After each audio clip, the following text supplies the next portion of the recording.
Awesome. Thank you so much. So I guess we could basically get right into it.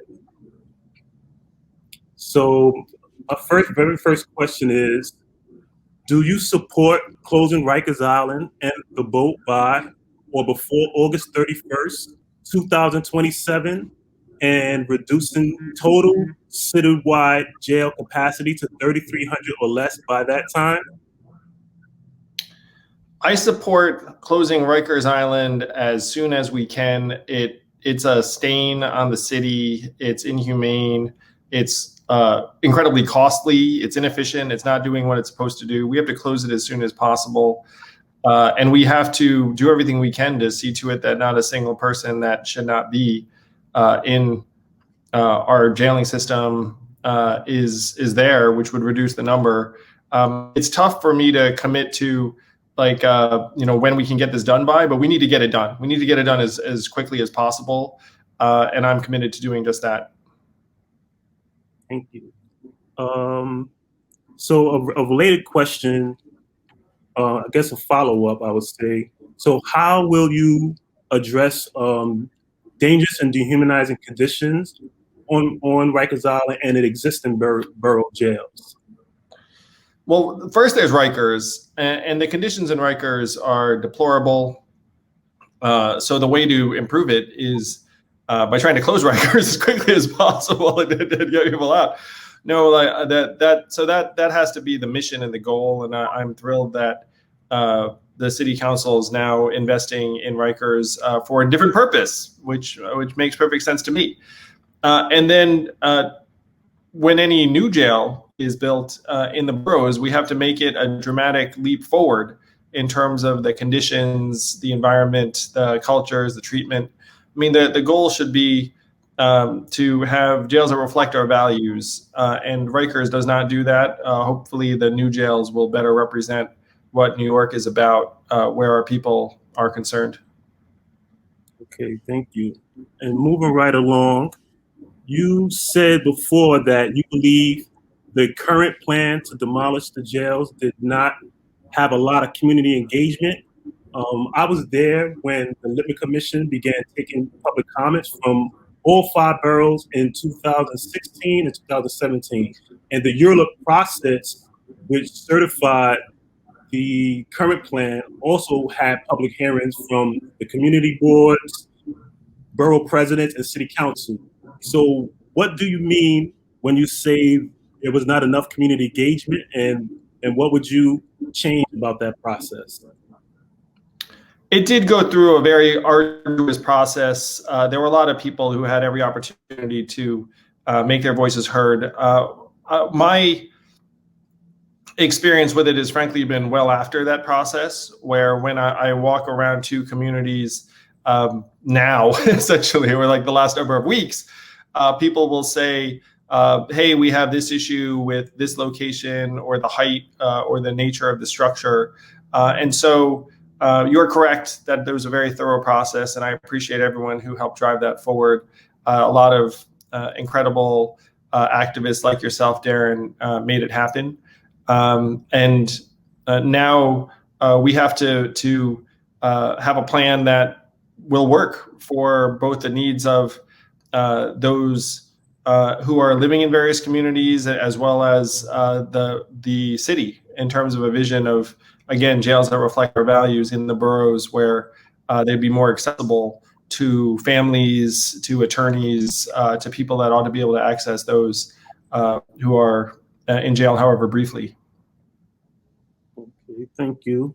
So moving right along, do you support moving forward with the Renewable Rikers Plan? Yes, I love the Renewable Rikers Plan. What a way to reverse the usage of an environment. Right now, again, it's this stain on the city in many respects. And so if it can become a bastion of a renewable economy, that would be tremendous. And I love the vision for it. Okay. A related question: how will you ensure the transfer of land from DOC to Department of Citywide Administrative Services as quickly as possible as jails are? Well, it's a great question. I mean, right now the costs are out of line with what the city needs. And so we do need to be adaptable. I think that one of my priorities as mayor is going to be to see to it that our resources are being deployed in a way that serves what we need right now. And it seems by any objective measurement that the DOC right now is not the efficient use of resources that we are looking for. Okay, thank you for that. And next up in line is, during the peak of the pandemic, Rikers Island held about 3,800 individuals, thanks to a citywide effort to rapidly decarcerate jails and protect our communities from COVID-19. As of January 2021, the population has risen above 5,400 people in custody. How will you, as mayor of New York City, reduce the average daily jail population during your first year in office? Well, the first thing we need to do is decriminalize things that aren't really hurting people or the public interest so much. So I'm committed to decriminalizing sex crime as one example. I've committed to decriminalizing possession of opiates for personal use, not to sell or traffic or to profit from. We have to focus on the things that actually genuinely concern our own public safety. And so if we do this right, then there'd be fewer people being thrown in jail for certain types of crimes and offenses. We need to invest in our mental health resources, because a lot of the people who are in jail right now actually shouldn't be in jail. They should be in a mental health facility getting the kind of therapy or medication that they need. So we need to dramatically increase the number of psych beds and resources. I've committed to increasing psych beds by 20%. I actually think we should go higher than that. But the psych bed supply has been going the wrong direction for a number of years now. And the third thing is I've committed to a comprehensive anti-poverty plan that I think will help keep people in more stable situations and away from environments that would run afoul of the law. And so if we invest in people and families and communities directly, we can hopefully reduce the population that's interacting with our criminal justice system over time. Okay.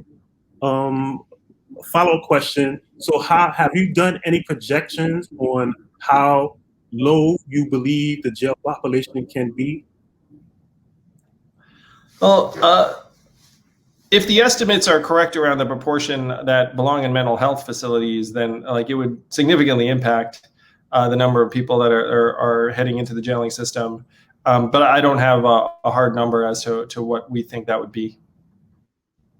That would be something, because right now the plan is for a max of 3,300 in the borough-based plan. So I'm just wondering if some of the things that you implement will have a much more reduction in this population side, but probably go get back with your campaign with that. Last year, the number of women, trans, and gender nonconforming individuals on Rikers Island was less than 180 for several months. Today, there are 275 individuals at Rosie's. How will your administration continue to significantly reduce the number of women in detention? Well, first, they shouldn't be on Rikers. I mean, that's one problem. If it was in another facility that was in one of the boroughs, it would be less of an issue. And we should be certain treating those who might have distinct needs if they were transgender in a specific environment. I mean, that's something that should never be taking place on Rikers. That's for sure. Hopefully the measures that we have in place to reduce the jail population generally around mental health and anti-poverty and decriminalizing sex work in particular would reduce the number of women and transgender people that are in the jailing system. I think decriminalizing sex work in particular would have a big impact there. Interesting. A related question to that. So are you committed to closing the Rose M. Singer Center, which is the only women's jail in New York City, before 2027? Well, again, we need to close Rikers as soon as possible. It seems like there's an opportunity there to close the women's jail even sooner, because you're talking about a population in the low hundreds. And so if you had any facility that was appropriate in the boroughs, then that could be the first change you make, and that would be tremendous. I would love to do that first. Thank you. Okay, moving right along. So you recently said that New York City cannot afford to defund the police. The NYPD is often the first point of contact for incarcerated New Yorkers, and as an advocate, we cannot separate the issues of policing from our city's jails crisis. Apart from calls to defund NYPD, we have also pointed to loaded budgets of other law enforcement agencies, such as district attorneys and the Department of Correction, which employs 8 times more officers per incarcerated person than the national average. Will you reduce the Department of Corrections' annual operating budget? Based on the numbers I've seen, there are inefficiencies in the Department of Corrections in particular relative to the needs of the city. And I'm for someone who's going to try and, again, use our resources in a way that maximize the public benefit that we need as a city right now. And I don't think defunding the police is the right approach right now, given the fact that we are dealing with shootings and crime rates that are rising significantly in many parts of the city, which is heartbreaking. I mean, just this weekend, I was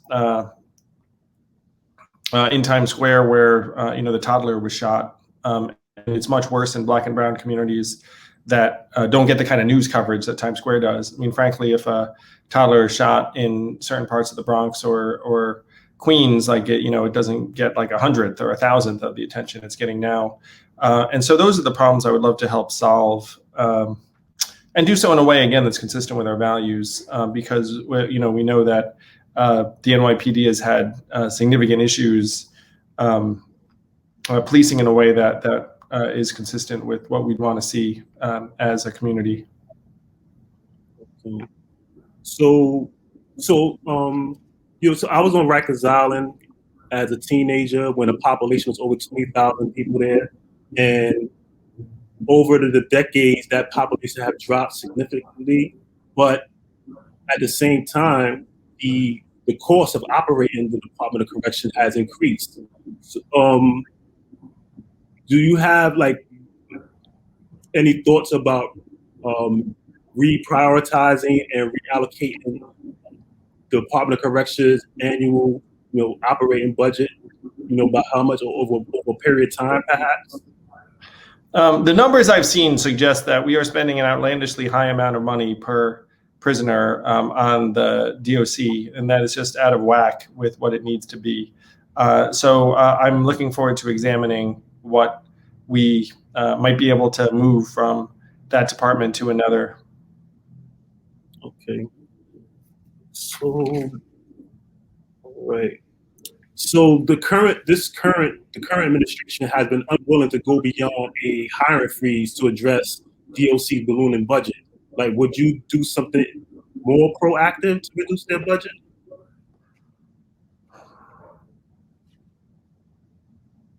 Almost certainly, yes.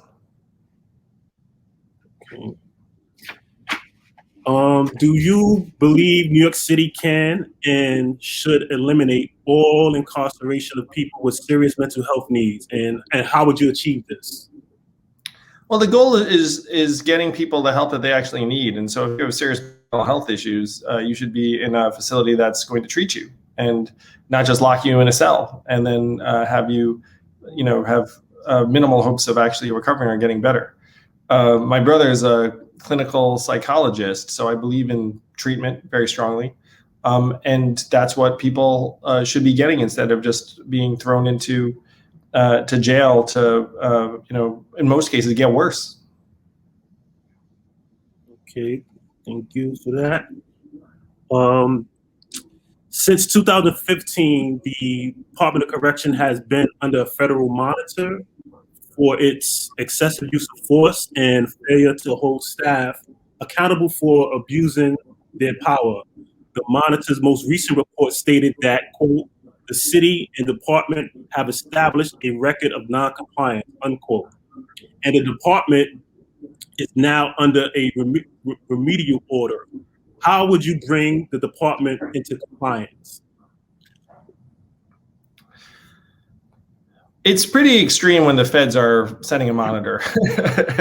and so most of the time, the recommendations are actually followed through on by the agency in charge, because the feds have authority legally to make these recommendations. Then you act on them. So if the feds make recommendations, they haven't been acted on, I would almost certainly act on them. Okay. Just moving right along. So Local Law 193, passed in October 2019, established a commission to make recommendations on reinvestments in communities most impacted by mass incarceration.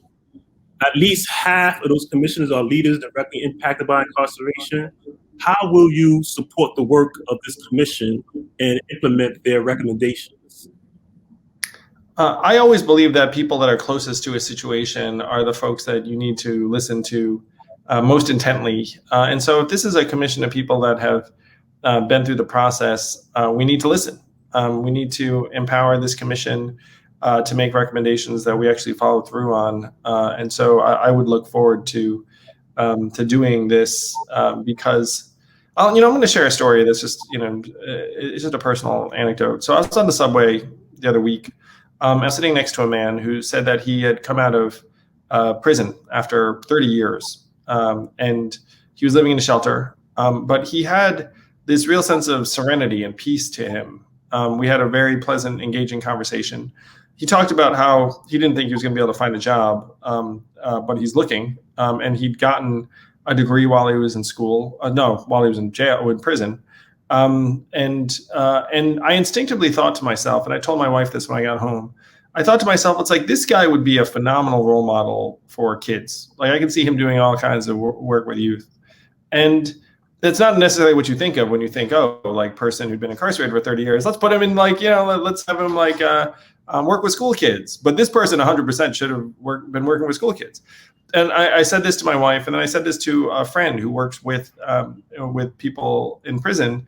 And she said that a number of people who've been in jail for a certain period of time almost reach like this elevated level of enlightenment or spirituality. And like, I was joking with the person that I was like, he was like a Jedi Knight, if you're a science fiction. He was like a Jedi.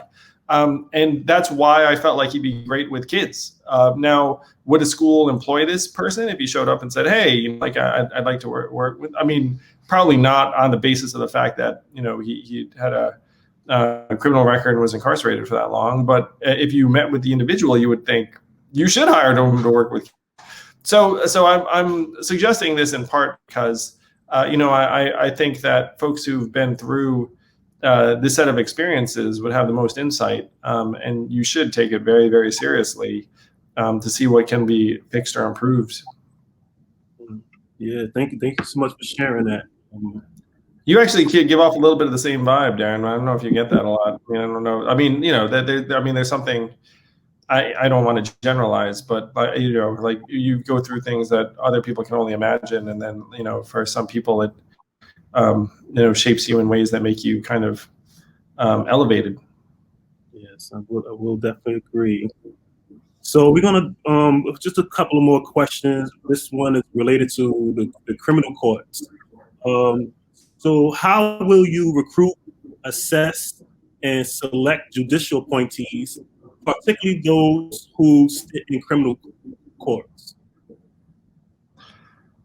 Well, it's a great question.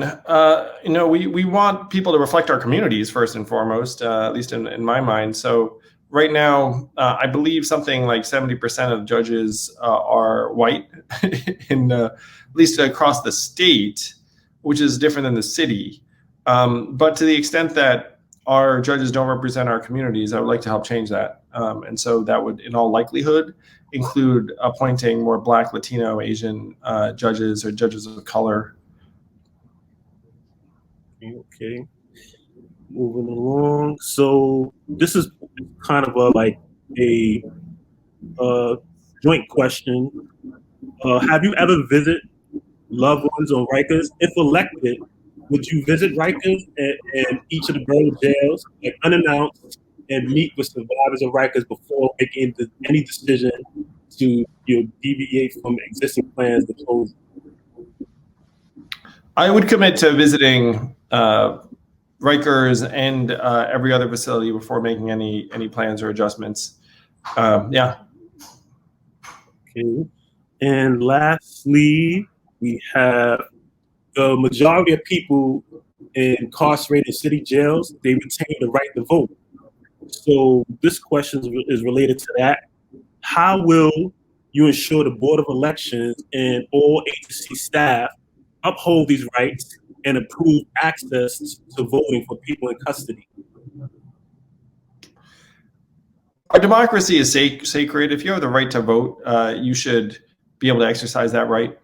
I can't help but imagine that a lot of folks who have the right to vote while they're imprisoned aren't able to vote. So we should get a count of the people who are eligible to vote in jail, and then make sure that they're given every ability to exercise that right. And the easiest way to do this is just, frankly, to look up and say, okay, let's say you have 1,000 people who are eligible to vote, and then 0 of them vote. that means that, someone didn't do their job, because the odds of 0 people voting in that environment incredibly low. So you should compare it to citywide voting rates, and say, well, if it's out of whack, then something's gone completely wrong.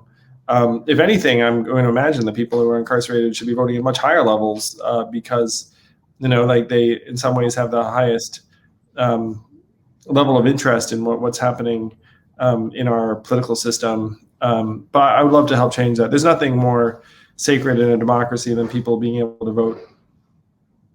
All right. Well, that's the last of my questions. Thank you so much. And we'll definitely be seeing you out in the campaign trail. Thank you, Darren. Really, congratulations on your activism and leadership and everything you do. And I would love to be the mayor that helps close Rikers, and we can have like a giant ceremony and the rest of it. That would be glorious. But, I know that I'd be building on the work that you and so many others have done. Thank you. Thank you so much. And I definitely will be there. It's a beautiful vision you all have presented, and we're going to make it happen. Thank you all. All right. Thank you. Thank you so much. Thank you all so much. That was excellent.